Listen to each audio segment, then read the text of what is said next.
स्वागत है आपका एक और महत्वपूर्ण क्लास में। यदि आप TGT, PGT, net, BPSC, UPHSC जैसी इन परीक्षाओं की तैयारी करते हैं तो यह वीडियो आपके लिए बहुत महत्वपूर्ण है। यदि आप चैनल पर नए हैं तो आप चैनल को सब्सक्राइब कर लें, और यदि आपने सब्सक्राइब किया है तो आप वीडियो को लाइक जरूर करें। तो चलिए शुरू करते हैं आज की क्लास। पहला सवाल कह रहा है कि प्रयोगवाद हिंदी में बैठे ठाले का धंधा बनकर आया था। प्रयोक्ताओं के पास न तो काव्य संबंधी कोई कौशल था और न किसी प्रकार की कथनी वस्तु थी। यह कथन इनमें से किसका है? तो आपको ये बताना है कि ये कथन जो है वो किसके द्वारा कहा गया है। डॉक्टर नंद दुलारे वाजपेयी, डॉक्टर नगेंद्र, डॉक्टर रामविलास शर्मा या डॉक्टर जगदीश गुप्त। तो ये बताना है कि किसके द्वारा कहा गया है। सवाल नंबर पहले का उत्तर आपको बताना है। तो ये रामविलास शर्मा के द्वारा कहा गया है। तो विकल्प सी जो है वो पहले का आंसर जो है वो आ, सही हो जाएगा। अब बात करते हैं सवाल नंबर दूसरे का। सवाल नंबर दूसरे में क्या कह रहा है? दूसरे में कह रहा है कि प्रयोगवाद अपने आप में इस नहीं है, वह साधन है। प्रयोग द्वारा कवि अपने सत्य को अधिक अच्छी तरह जान सकता है और अधिक अच्छी तरह अभिव्यक्त कर सकता है। वस्तु और शिल्प दोनों क्षेत्रों में प्रयोग लाभप्रद है। यह कथन किसका है? तो प्रयोगवाद के संबंध में ये कथन किसका है ये आपको बताना है। ए कह रहा है भवानी प्रसाद मिश्र, बी नरेश मेहता, सी अग्नि और डी कह रहा है रघुवीर सहाय। तो दूसरे का उत्तर देना है कि यह कथन जो है वो किसके द्वारा कहा गया है। तो ये अज्ञे के द्वारा कहा गया है। तो विकल्प सी जो है वो सही हो जाएगा सवाल नंबर दूसरे का। अब बात करते हैं सवाल नंबर तीसरे का। तीसरे में कह रहा है कि हिंदी निबंध का उत्कर्ष काल है। भारतेंदु युग, द्विवेदी युग, शुक्ल युग या शुक्लोत्तर युग। तो आपको ये बताना है कि हिंदी निबंध का उत्कर्ष काल है भारतेंदु युग, द्विवेदी युग, शुक्ल युग या शुक्लोत्तर युग। तो हिंदी निबंध का उत्कर्ष काल जो है वो शुक्ल युग को माना जाता है। विकल्प सी जो है वो तीसरे का सही हो जाएगा। अब सवाल नंबर चौथा। चौथा कह रहा है कि निबंध वह गद्य रचना है जिसमें लेखक किसी भी विषय पर स्वच्छतापूर्वक परंतु एक विशेष सौष्ठ संगीति और व्यक्तिगता के साथ अपने भावों, विचारों और अनुभवों को व्यक्त करता है। यह परिभाषा किस विद्वान की है? तो आपको ये बताना है कि निबंध के संबंध में यह परिभाषा किसके द्वारा दी गई है। ए श्याम सुंदर दास, बी भगीरथ मिश्र, सी भारतेंदु और डी डॉक्टर नगेंद्र। तो आपको ये बताना है कि ये परिभाषा किसके द्वारा दी गई है। तो ये परिभाषा भागीरथ मिश्र की है। विकल्प बी सही हो जाएगा सवाल नंबर चौथे का। अब आते हैं सवाल नंबर पांचवा। पांचवा कह रहा है कि मैला आंचल उपन्यास के किस परिच्छेद में वर्षा के देवता इंद्र को रिझाने के लिए महिलाओं द्वारा जाट जटनी खेल खेला जाता है। तो आपको ये बताना है कि मैला आंचल उपन्यास के किस परिच्छेद में वर्षा के देवता इंद्र को रिझाने के लिए महिलाओं द्वारा जाट जटनी खेल खेला जाता है। ए कह रहा है परिच्छेद 17, बी परिच्छेद 20, सी परिच्छेद 37 और डी कह रहा है परिच्छेद 39। तो आपको बताना है कि किस परिच्छेद में जाट जटनी का खेल जो है वो खेला जाता है। तो इसका उत्तर हो जाएगा परिच्छेद 37 में। तो विकल्प सी जो है वो पांचवें का सही हो जाएगा। अब सवाल नंबर छठवां। छठवां में कह रहे कि चंपा पात्र का निम्नलिखित में से किसके जीवन में महत्वपूर्ण स्थान रहा है। तो आपको ये बताना है कि चंपा पात्र का निम्नलिखित में से किसके जीवन में महत्वपूर्ण स्थान रहा है। ए शरदचंद, बी हरिवंश राय बच्चन, सी मन्नू भंडारी और डी रविका गुप्ता। तो आपको चंपा पात्र का के बारे में बताना है कि किसके जीवन में महत्वपूर्ण स्थान रहा है। तो ये उत्तर आपका हरिवंश राय बच्चन हो जाएगा। हरिवंश राय बच्चन की आत्मकथा है क्या भूलूं क्या याद करूं, उसकी प्रमुख पात्र चंपा है, जिसका उनके जीवन काल में बड़ा महत्वपूर्ण स्थान रहा है। अब बात करते हैं हम लोग सवाल नंबर सातवें पर। सातवें में कह रहे हैं कि अजगर करे न चाकरी, पक्षी करे न काम, दास मलुका कही गए सबके दाता राम। मलुक दास का यह पद साहित्य की किस प्रवृत्ति को स्पष्ट करता है। तो आपको ये बताना है कि मलुक दास का यह पद जो है वो साहित्य की किस प्रवृत्ति को स्पष्ट करता है। ए संत, बी सिद्ध, सी नाथ और उपयुक्त में से कोई नहीं। तो इसका उत्तर हो जाएगा यह संत प्रवृत्ति को जो है वह स्पष्ट करता है। तो सातवें का ए सही हो जाएगा। सवाल नंबर आठवां। करा किसका मानना है कि खड़ी शब्द कठोरता का द्योतक है। तो आपको ये बताना है कि किसका मानना है कि खड़ी शब्द जो है वो कठोरता का द्योतक है। A doctor Dhirendra Verma, B doctor Chandrabali Pandey, C T Graham Bailey और डी सुनीति कुमार चटर्जी। तो आपको 8वें प्रश्न का उत्तर देना है कि किसने इस बात को माना है? तो इसका उत्तर हो जाएगा विकल्प ए, डॉक्टर धीरेन्द्र वर्मा जो है, इसे कठोरता का द्योतक जो है वो मानते हैं। अब आते हैं हम लोग सवाल नंबर 9 पर। 9 में कह रहा है कि निम्नलिखित कथनों पर विचार कीजिए। पहला कह रहा है कि बिहारी हिंदी उपभाषा वर्ग की सर्वाधिक महत्वपूर्ण बोली मैथिली है। दूसरा कह रहा है कि भोजपुरी भाषा न केवल उत्तर प्रदेश के पूर्वी सीमांत क्षेत्रों में अपितु विदेशों में भी बोली जाती है। उपरोक्त में से सत्य कथन है। ए कह रहा है केवल एक, बी केवल दो, सी एक व दो दोनों, और डी उपयुक्त में से कोई नहीं। तो आपको बताना है कि इसमें से कौन सा कथन जो है वो सही है। तो हिंदी जो है बिहारी हिंदी वर्ग की सर्वाधिक महत्वपूर्ण बोली मैथिली है। ये बात सही है। और यह उत्तर प्रदेश के पूर्वी सीमांत और विदेशों में भी बोली जाती है। ये सही है। तो विकल्प सी सही हो जाएगा। एक और दो दोनों जो है कथन वो सत्य हैं। अब आते हैं सवाल नंबर 10वें पर। कह रहा है कि निम्नलिखित कथनों पर विचार कीजिए। पहला कह रहा है कि भाषा की दृष्टि से भक्ति काल अभिजात्य का विरोध करता है। दूसरा कह रहा है कि संत काव्य धारा में सधुकड़ी, राम काव्य धारा में मुख्यतः अवधि व सूफी काव्य धारा में ठेठ अवधि का प्रयोग हुआ है। तीसरा कह रहा है कि मानस में 8 चौपाई और एक दोहे का प्रयोग हुआ है। उपयुक्त कथनों में से कौन सा सत्य है? तो आपको ये बताना है कि इन तीनों विकल्पों में से कौन सा सही है। ए कह रहा है 1 व 2, बी कह रहा है 1 व 3, सी कह रहा है 2 व 3 और डी कह रहा है 1, 2, 3। तो आप बताना कि कौन सा कथन जो है वो अ, इनमें से सही होगा। तो कथन जो सही हो जाएगा वो डी विकल्प सही होगा। 1 और 2, 3 तीनों सही है। क्योंकि भक्ति काल में अभिजात्य का विरोध हुआ। संत काव्य धारा में सदुकड़ी और राम काव्य धारा में अवधि और सूफी में ठेठी का प्रयोग हमें देखने को ठेठ अवधि का प्रयोग हमें देखने को मिलता है। और मानस में 8 चौपाई के बाद एक दोहे का प्रयोग जो है गोस्वामी तुलसीदास ने किया है। तो विकल्प डी जो है वो 10वें का सही हो जाएगा। अब आते हैं सवाल नंबर 11। सवाल नंबर 11 में क्या कह रहा है? 11 में कह रहा है कि निम्नलिखित कथनों पर विचार कीजिए। तो आपको विचार करना है। जो लिखे नीचे लिखे गए जो वो कथन है इसके ऊपर आपको विचार करना है। पहला क्या कह रहा है? पहला कह रहा है कि कबीर की दमैनी और शब्द गेय पद हैं, जबकि साखियाँ दोहे में हैं। दूसरा कह रहा है कि जपुजी, आशा दीवार, रैदास और सोहिला संत कबीर रैदास की रचनाएँ हैं। उपयुक्त में से कौन-सा कथन सत्य है? इसके बारे में आपको बताना है। इन दोनों में से ए कह रहा है केवल 1, बी कह रहा है केवल 2, सी कह रहा है 1 व 2 और डी कह रहा है ना तो 1 और ना ही 2। तो अगर इन कथनों को देखा जाए तो पहला वाला कथन तो एकदम सही है, लेकिन दूसरा वाला गलत है क्योंकि ये रैदास की रचना नहीं है, बल्कि यह जो है नानक की है। तो विकल्प कौन-सा सही हो जाएगा? इसका ए सही हो जाएगा। 11 का केवल 1 सही है, दूसरा जो है इसमें क्या है वो गलत है। चलें, अब देखते हैं सवाल नंबर 12। 12 में कह रहा है कि निम्नलिखित विशेषताओं पर विचार कीजिए। पहला कह रहा है कि ईश्वर के प्रति उत्कट प्रेम, दूसरा कह रहा है कि समानता का भाव, तीसरा कह रहा है गुरु महिमा और चौथा कह रहा है शास्त्र ज्ञान का विरोध। उपयुक्त विशेषताओं में से कौन-कौन सी भक्ति काव्य की समान विशेषताएँ हैं? तो आपको ये बताना है कि कौन सी भक्ति काव्य की समान विशेषता है, कौन नहीं है। ए कह रहा है 1 व 2, बी कह रहा है 1, 2, 3, सी कह रहा है 2, 3, 4 और डी कह रहा है 1, 2, 3, 4। तो आपको कौन-कौन सी विशेषता इसमें से है, कौन नहीं है, इसके बारे में आपको बताना है।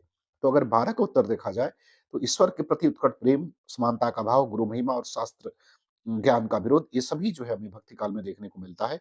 तो विकल्प डी सही हो जाएगा सवाल नंबर 12 का। अब आते हैं सवाल नंबर 13। सवाल नंबर 13 में क्या कह रहा है? 13 में कह रहा है कि हम छोटे से रहे तो हमारा सिर बहुत पिराता था, पार्वती अम्मा ऐसे ही दबाती थी। वह अमृत रस आज फिर पाया, राम तुम्हारा भला करे। हमारी पार्वती अम्मा साक्षात पार्वती जी रहीं, उनकी बड़ी याद आती है। यह कथन किस उपन्यास से उद्धृत है? ए मानस का हंस, बी खंजर नयन, सी जिंदगी नामा और डी मैला आंचल। तो आपको ये बताना है कि किस उपन्यास से जो है यह कथन उद्धृत है। मानस का हंस, खंजर नयन, जिंदगी नामा या मैला आंचल। तो अगर देखा जाए तो ये मानस का हंस से है। तो विकल्प जो है ये आपका क्या होगा, सही हो जाएगा सवाल नंबर 13 का। अब आप कमेंट करके जरूर बताइएगा कि मानस का हंस जो है वो किसके द्वारा लिखा गया उपन्यास है। चले अब आते हैं सवाल नंबर 14। 14 में कह रहा है कि किस काव्य धारा में आधुनिक काल के से पहले आर्थिक समस्याओं को पूरे विस्तार के साथ उठाया गया है। तो आपको क्या बताना है? आपको ये बताना है कि किस काव्य धारा में आधुनिक काल से पहले आर्थिक समस्याओं को पूरे विस्तार के साथ उठाया गया है। कृष्ण काव्य धारा, राम काव्य धारा, सूफी काव्य धारा या संत काव्य धारा। तो अगर इसका उत्तर देखा जाए बच्चों, तो इसका उत्तर हो जाएगा विकल्प आपका बी हो जाएगा। राम काव्य धारा में जो है आर्थिक समस्याओं को उठाने का प्रयास किया गया है। गोस्वामी तुलसीदास ने लिखा है कि खेती न किसानी को भिखारी को न भीख बली, बनिक को बनिश न चाकर को चाकरी, जीविका विहीन लोग सीधमान सोच बस, कहें एक एकन सो, कहाँ जाई का करी। तो ये इस तरह से जो है उन्होंने उस समय की जो आर्थिक समस्याएं थी उसको उठाने का जो है प्रयास किया। कहा कि हे राम, मैं आपकी बलि जाता हूँ। वर्तमान में किसानों के पास खेती-वेती और करने के लिए, भिखारी को भीख के लिए कुछ भी नहीं है। बनियों का व्यापार नहीं चल रहा है, नौकरी करने वालों को नौकरी नहीं मिल रही है। तो इस तरह की आर्थिक समस्याओं को गोस्वामी तुलसीदास ने उठाया था। तो इसका उत्तर विकल्प कौन-सा हो जाएगा? इसका विकल्प आपका हो जाएगा बी, राम काव्य धारा। अब आते हैं सवाल नंबर 15 पर। सवाल नंबर 15 क्या कह रहा है? सवाल नंबर 15 कह रहा है कि निम्नलिखित कथनों में से कौन-सा अशुद्ध है? आपको ये बताना है कि कौन-सा कथन जो है वो क्या है? वो अशुद्ध है। ए कह रहा है, पंत ने कहा, अलंकार केवल वाणी की सजावट के लिए नहीं वरन वे भाव व्यक्ति के विशेष द्वार है। बी कह रहा है कि मेघमय आसमान से उतर रही है संध्या, सुंदरी परी से धीरे धीरे, इसमें विशेषण विपर्य अलंकार है। सी कह रहा है कि आज का रचनाकार अपनी हर सांस का इतिहास कह देना चाहता है, यह कथन महादेवी वर्मा का है। और डी कह रहा है कि छायावाद में नारी देवी माँ और सहचरी के और प्राण है।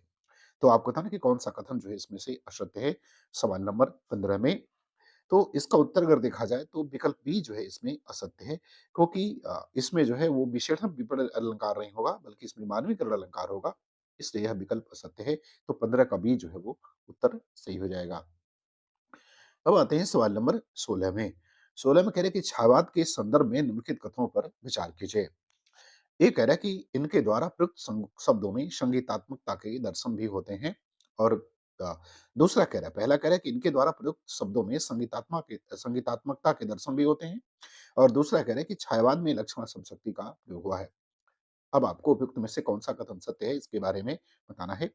ए कह रहा है केवल एक, बी कह रहा है केवल दो, सी कह रहा है एक व दो, और डी कह रहा है ना तो एक और ना ही दो। तो अगर इसका उत्तर देखा जाए तो छायावाद में संगीतात्मकता के दर्शन होते भी हैं, सही बात है। और लक्षणा शब्द शक्ति का भी प्रयोग हुआ है, तो विकल्प ए और दो दोनों सही हो जाएगा। तो विकल्प सी सही होगा, एक और दो दोनों 16 का। अब आते हैं सवाल नंबर 17 में। 17 में कह रहा है कि लल्लू लाल ने अपनी रचना प्रेम सागर में यामिनी भाषा छोड़कर दिल्ली आगरा की खड़ी बोली का प्रयोग किया। यहाँ यामिनी का अर्थ किससे प्रभावित वाक्य गठन शैली से है? तो आपको बताना है कि यामिनी भाषा का अर्थ जो है किसके से प्रभावित वाक्य गठन शैली से है। चूंकि यामिनी भाषा लल्लू लाल ने उर्दू को कहा था, लेकिन जो सवाल पूछ रहा है कि यामिनी भाषा का अर्थ किसके से प्रभावित वाक्य गठन से है, हिंदी, उर्दू, फारसी या अरबी से है। तो इसका उत्तर आपको बताना है। तो वाक्य गठन अगर शैली देखा जाए यामिनी भाषा का तो फारसी से है। तो विकल्प सी जो है इसका उत्तर सही हो जाएगा 17 का। अब आते हैं सवाल नंबर 18। 18 में क्या कह रहा है? कह रहा है, यह मेरे जीवन का केवल अर्ध सत्य है। मैंने केवल अपने बहिरंग जीवन का ही विवरण, चेहरंग नहीं ये बहिरंग है, बहिरंग जीवन का ही विवरण दिया है। जहाँ तक अंतरंग जीवन का प्रश्न है, वह नितांत मेरा अपना है। आपको उसका सहभागी बनाने की उदारता मुझ में नहीं है। उपयुक्त वक्तव्य किस आत्मकथाकार का है? तो आपको बताना है कि ये कथन जो है वो किसका है? रामविलास शर्मा, नगेंद्र, शिवपूजन शाह या हरिवंश राय बच्चन। तो आपको ये बताना है कि ये किसके द्वारा जो है वो कहा गया है। रामविलास शर्मा, नगेंद्र, शिवपूजन शाह या हरिवंश राय बच्चन। तो ये कथन जो है वो डॉक्टर नगेंद्र का है, जिन्होंने अपनी आत्मकथा में इस बात को कहा है। चलिए अब देखते हैं सवाल नंबर 19। 19 में क्या कह रहा है? 19 में कह रहा है कि महाकुंभ में देखा मैंने मानव कानन मानचित्र था, भारत का रेखांकित आनंद आने दो, यदि महाकुंभ में जन आता है कुछ तो अपने मन का परिवर्तन पाता है। आपको बताना है कि पंक्तियां जो है किसके द्वारा रचित हैं? नरपति व्यास, त्रिलोचन, नागार्जुन या हरिऔध के द्वारा। तो 19 का उत्तर आपको बताना है कि ये पंक्तियां जो है किसके द्वारा क्या है रचित हैं? नरपति व्यास, त्रिलोचन, नागार्जुन या हरिऔध के द्वारा। तो ये पंक्तियां जो है वो त्रिलोचन के द्वारा रचित हैं। तो विकल्प बी जो है आपका उत्तर 19 का सही हो जाएगा। अब आते हैं सवाल नंबर 20 में। 20 में कह रहा है कि तुलसी और प्राक्रांतर से राम काव्य धारा के अन्य कवियों की काव्य धारा की मूल विशेषता कौन सी है जो उन्हें सूफियों की काव्य भाषा से अलग करती है? ए कह रहा है तत्सम शब्दों का अधिक प्रयोग, बी तद्भव शब्दों का अत्यधिक प्रयोग, सी कर देशज शब्दों का प्रयोग और डी कर उपयुक्त में से कोई नहीं। तो आपको बताना क्या है? आपको बताना है कि तुलसी और प्राक्रांतर शेष राम काव्य धारा के अन्य कवियों की काव्य भाषा की मूल विशेषता कौन-सी है जो उन्हें सूफियों से क्या करती है या सूफियों की काव्य भाषा जो है उनसे अलग करती है? तो तत्सम शब्दों का अत्यधिक प्रयोग, तद्भव शब्दों का अत्यधिक प्रयोग, तेसर शब्दों का प्रयोग या उपयुक्त में से कोई नहीं, तो इसका उत्तर हो जाएगा विकल्प ए, तत्सम शब्दों का अत्यधिक प्रयोग जो है वो उनसे क्या करती है? अलग करती है। अब आते हैं सवाल नंबर 21 में। 21 में क्या कह रहे हैं? कह रहे हैं आदिकाल को अपभ्रंश काल, जातीय साहित्य का संबोधन प्रदान किया। तो आपको बताना है कि आदिकाल को अपभ्रंश काल, जातीय साहित्य का संबोधन किसने दिया है या ये नाम किसने दिया है? आचार्य शुक्ल ने, डॉक्टर गणपत चंद्र गुप्त ने, डॉक्टर बच्चन सिंह ने या डॉक्टर नगेंद्र ने। तो 21 का उत्तर आपको देना है। तो यह संबोधन जो है वो डॉक्टर बच्चन सिंह ने किया था। तो विकल्प सी सही हो जाएगा 21 का। अब आते हैं 22 में। कर कौन अस्तिशाप से संबंधित न होते हुए कृष्ण भक्ति की काव्य रचना में रत था? तो आपको नीचे दिए गए विकल्पों में से उस विकल्प का चयन करना है जो कृष्ण काव्य की रचना में रत है लेकिन अस्तिशाप से संबंधित नहीं है। रसखान, मीरा, रहीम और उपयुक्त में से उपयुक्त सभी। तो अगर देखा जाए तो रसखान, मीरा और रहीम तीनों जो है वो अस्तिशाप से संबंधित नहीं है, लेकिन कृष्ण भक्ति काव्य की रचना ये करते हैं। तो विकल्प डी जो है इसका सही हो जाएगा। इनको जो है शुक्ल जी ने अपने हिंदी साहित्य के इतिहास में फुटकर कवियों के अंतर्गत जो है वो रखा है।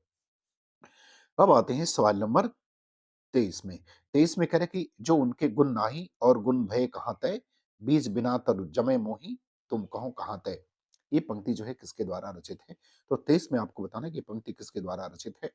सूरदास, कुंभन दास, नंददास या परमानंद दास।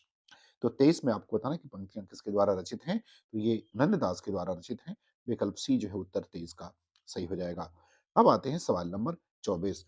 24 में कह रहा है कि निशांत का घोरा कन्हा किसका उपन्यास है? आपको बताना है कि निशांत का घोरा कोहरा घना किसका उपन्यास है? संजीव, मिथिलेश्वर, कमलकांत त्रिपाठी या पंकज बिष्ट का है? तो 24वें का उत्तर देना है कि यह उपन्यास किसके द्वारा लिखित है? तो यह उपन्यास कमलकांत त्रिपाठी के द्वारा लिखित है। तो विकल्प सी जो है सही हो जाएगा 24 का।